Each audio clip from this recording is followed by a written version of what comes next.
Hello, welcome back. I'm John, old YouTuber. Let's continue with ice roads. I need to find this ice road because I was reading about the Great Slave Lake. They was using this ice road in the winter. Imperial oil there. So just continue there. Then I think the next is province and territories and Canada. Then I'm finished with this one. Then we need to go back to Alaska Highway and Klondike and then maybe Alaska, I don't know. Then I'm back to there. So just another hot day in my apartment. It's like 30 degrees like the last 5 days. This is 30 degrees again, close to 30. So I have it a little bit hot, but let's finish this. I'll take a break after this and start to upload. So they're using this ice roads in the winter across the lakes to some mining areas. I've been watching, they have something called ice road truckers. Ice road truckers in the TV. They're driving this ice road in the winter with big semi-trucks. Ice road. Ice road on Lake Saimaa in Finland. Ice road between Alansalo and Hailuoto. This is the longest ice road in Finland. Truck on the former winter road between Inuvik and Tuktoyaktuk. An ice road or ice bridge, 1, 2, 3, 4, is a human-made structure that runs on a frozen water surface, a river, a lake or a seawater expanse. 5, 6, 7, ice roads are typically part of a winter road, but they can also be simple standalone structures connecting to shorelines. 8, 9, ice roads may be planned, built and maintained so as to remain safe and effective, and a number of guidelines have been published with information in these regards. 1, 4, 10, 11, an ice road may be constructed year after year, for instance to service community needs during the winter. 4, 12. It could also be for a single year or two, so as to supply particular operations, such as a hydroelectric project. 13, or offshore drill sites. 14, contents. Ice bearing capacity, maximum weight, maximum loading time, dynamic loading, planning and construction, usage and maintenance, road closure, media references. See also references, external links, ice bearing capacity. The ability of an ice road to safely support the weight of a vehicle, or any other loads applied onto it, referred to as bearing capacity, is the primary concern when designing, building and using that structure. Generally speaking, a vertically loaded ice cover will react in two ways. 1, it will sink, and 2, it will bend in flex. 1, 5, in order to meet the ice-bearing criteria, the top surface should not sink below theta line and the applied flexural stress should not exceed the ice's flexural strength. 15. 3 loading regimes have to be considered: a. maximum weight for standard usage or for parking during a short duration; b. a load that remains stationary during an extensive time period; and c.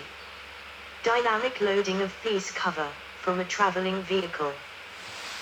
The pressures of the water, related with ice buoyancy, upon short-term vertical loading and ice cover, adapted from 1, 5. Not to scale for illustrative purposes only. Maximum weight.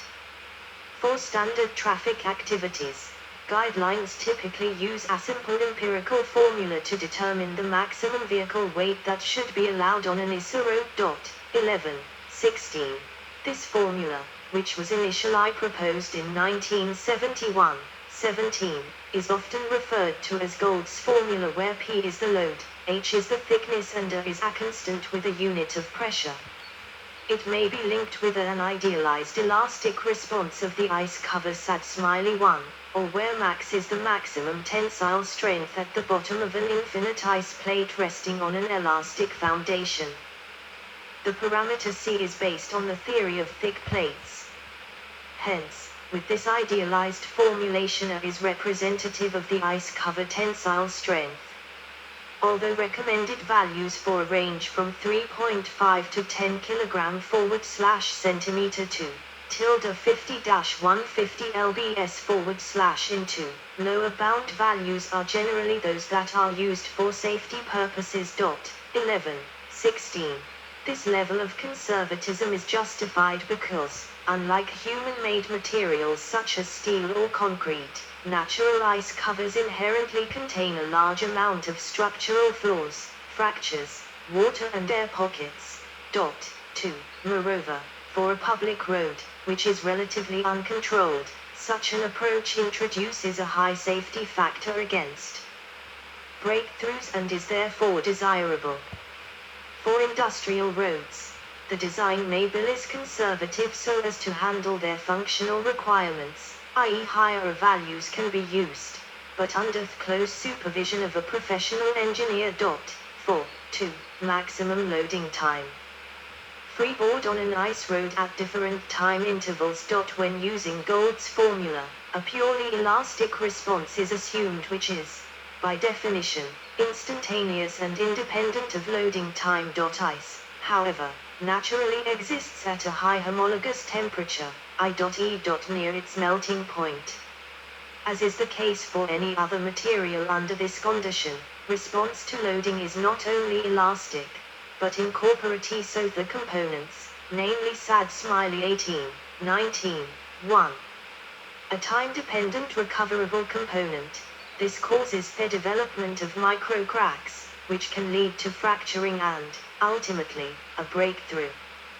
2. A time-dependent irrecoverable component. This is commonly referred to as creep, which is related with the mechanisms responsible for glacier flow. Thus, an ice cover may be able to safely support a vehicle, but if it remains on the ice for too long, deformation will continue via microcracking, leading to the collapse of the ice cover below the vehicle. Recommendations vary as to how this can be avoided. 11. 16. Some sources prescribe a maximum of 2 hours for a stationary load, 20, 3, 4, which is also what Gould recommended. 17. Others advise to use the freeboard of the ice as an indicator, 18, 1, 2, 3, which can be done by drilling a hole in it and monitoring the distance between the water in the hole and the ice surface. The vehicle should be removed before the water reaches the surface in that hole. Another reason why the amount of freeboard matters is that if the water makes its way onto the ice surface, through cracks and fissures, the ice cover's bearing capacity diminishes rapidly, which can accelerate breakthrough. 15. 1. For long-term loads, a professional engineer may have to be consulted. 4. Dynamic loading. Ice waves caused by a traveling vehicle. The vertical displacement of the ice surface, vastly exaggerated for illustrative purposes, see vertical scale at right, is indicated as a function of distance to vehicle. Adapted from 21, and based on satellite imagery. As a vehicle travels on the road, a dynamic loading regime is exerted onto the ice cover. 1. 4. Below our specific speed, referred to as critical, the ice cover beneath the vehicle will assume the shape of a bowl moving with the vehicle, pushing away through to around it, as the keel of a boat does. 1. At, and above, the critical speed, a series of waves will form behind and in front of the vehicle. If the celerity of these waves is the same as the vehicle speed, the deflection and the stresses in the ice sheet are amplified, similar to resonance in an oscillating system. P8 to 10. 1. The critical speed depends on ice thickness and water depth. Another issue that arises is the deflection of these waves from the shoreline back toward the vehicle. This can induce additional stresses on the ice. One way to mitigate this issue is to avoid approaching shorelines at 90 degrees. 4. The critical speed is what determines the speed limit for vehicles traveling on ice roads. That limit can be as low as 10 km/h, 6.2 miles per hour, to 35 kilometers per hour, 22 miles per hour. 3. 4. Dynamic loading of the ice cover may also dictate a minimum distance between vehicles. 4. 2. Field testing has been conducted to better understand this dynamics. 22, 23, 24. Compelling evidence of such wave patterns was captured by satellite imagery. 25, 21. Planning and construction. A low-head pump used for flooding an ice surface when an ice road is part of a winter road. As is commonly the case, its design and construction is comprised within the overall road planning, i.e. in conjunction with the overland segments. 2. Either way, factors that need to be addressed before construction include the following: schedule and operating windows.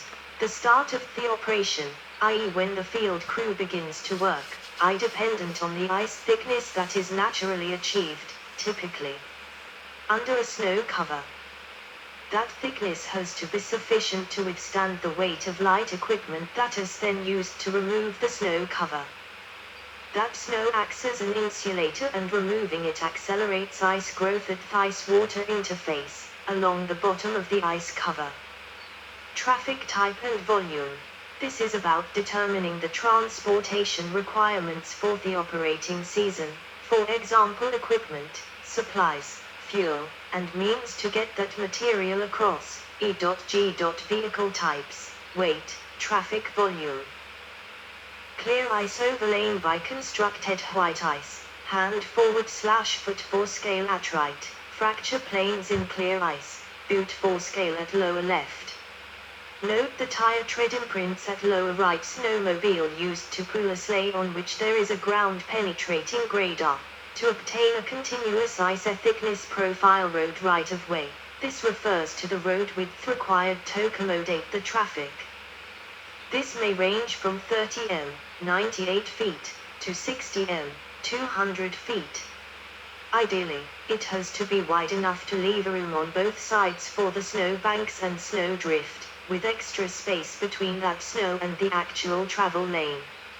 Environmental and regulatory requirements, licenses and permits vary from one jurisdiction to another. Examples can include time-limited land use permits and access to water sources, for the protection of lakes and rivers. Factors that need to be considered in route selection include the following: SAD 2, 3, 12. Deeper water is preferable, to avoid issues related with dynamic loading. Ice along shorelines and above shoals is prone to fracturing. Avoid areas where there are strong water currents, or next to the mouth of small rivers and creeks. The temperature at the ice-water interface being 0 degrees Celsius, 32 degrees Fahrenheit, flow of water at a slightly higher temperature will thermally erode that interface, thereby reducing the ice thickness. Consider the effects of water level changes, for instance upstream of a water body regulated by dams. A review of historical ice conditions, using local knowledge and satellite imagery, can help decipher recurrent problematic areas, such as ice ridging.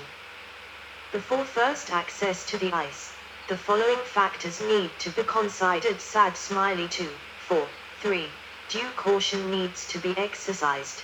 This includes appropriate personnel protective equipment, PPE, such as a flotation device, adequate training and working in pairs. To further optimize safety, equipment and accessories should include two-way radios, amphibious vehicles, winch on wheeled vehicles. Ice thickness may be measured with ice augers, at required distance intervals, or using a ground penetrating grader, GPR. This is important, since an ice cover can vary as much as 70% in thickness over a few hundred meters, and the minimum ice thickness is used to determine the bearing capacity of the entire ice cover. 4. Bore drilling may be used to collect cores of the ice so as to appreciate its internal structure, for example white ice versus clear ice. 12. Snow cover removal is the first major operation in an ice road construction scheme. 2, 3, 12, 26. It may only begin once the ice thickness is safe to support the machinery used for that operation. There are two ways of doing it depending on available equipment and state of practice for that particular road. One is to pack the snow layer with tracked vehicles into a thin layer, thereby increasing its density and reducing its insulating properties. The other is to remove it altogether, typically with vehicles fitted with a snowplow. Once the ice has reached the target thickness, via accelerated growth after removing the insulating effects of the snow, road construction per se may commence. At that point, the ice is able to safely support the heavier equipment required for that phase, which mostly consists of artificial thickening using a pump or a spraying system. 2, 5. The aim is to bring the thickness up to what is required for the heaviest vehicles that are anticipated when the ice road opens. Usage and maintenance. Vehicles traveling on an ice road include ordinary automobiles and trucks of various sizes and weights. Standard winter tires are sufficient, i.e. cleats and tire chains can damage the road surface. 12, 26. However, tire chains may be stored in the vehicle for emergency purposes. Winking sad smiley 2, 4. They can also come in handy when traveling on a winter road with grades steeper than 8% on overland segments. 2. Signage may indicate speed limits, for instance a maximum of 25 km per hour, 16 miles per hour, and spacing between vehicles, for instance 500 m, 1,600 feet, for loads more than 12,500 kilograms, 27,600 pound. 2, 4. These restrictions are to decrease the risks of damage to the ice cover, which would compromise its ability to support the weight it has been designed for. Maintenance comprises two main tasks. Sad smiley 3, 4, 2, 12. Ice thickness monitoring. This can be done using drill holes or a ground penetrating using a ground penetrating radar, GPR. Trafficability monitoring. The ice surface can deteriorate with usage. It can also get damaged by natural processes, such as ridging and fracturing, which are typically induced by sharp changes in air temperature. Road closure. An ice road will typically be closed as a result of deterioration of the running or operating surface, before there is any risk of ice cover failure. 4. Surface deterioration can happen when the ice surface becomes too soft, or because of an excessive amount of meltwater on its surface. 3. 26. Mid-season road closures can also happen for similar reasons, and also because of inclement weather, such as a blizzard. 3, 12. If the ice road is part of a winter road, then closure can also be due to an overland segment that has become unserviceable. Media references. The 2008 film Frozen River tells the fictional story of two women who get involved with trafficking illegal immigrants from Canada into the United States by driving them across the frozen St. Lawrence River in their car. Canada's and Alaska's ice roads were prominently featured in the History Channel reality series Ice Road Truckers. The 2021 thriller film The Ice Road prominently features ice roads as truckers drive across northern Canada to deliver supplies after an explosion at a mine. See also Winter Road, Snow Road. Stop. Video splits in 30 seconds. So we just say hi, hello. So I did it. So I've just continued my read list, but I need a short break. I need some water because it's very hot. We have to close the video. It's 30 degrees hot.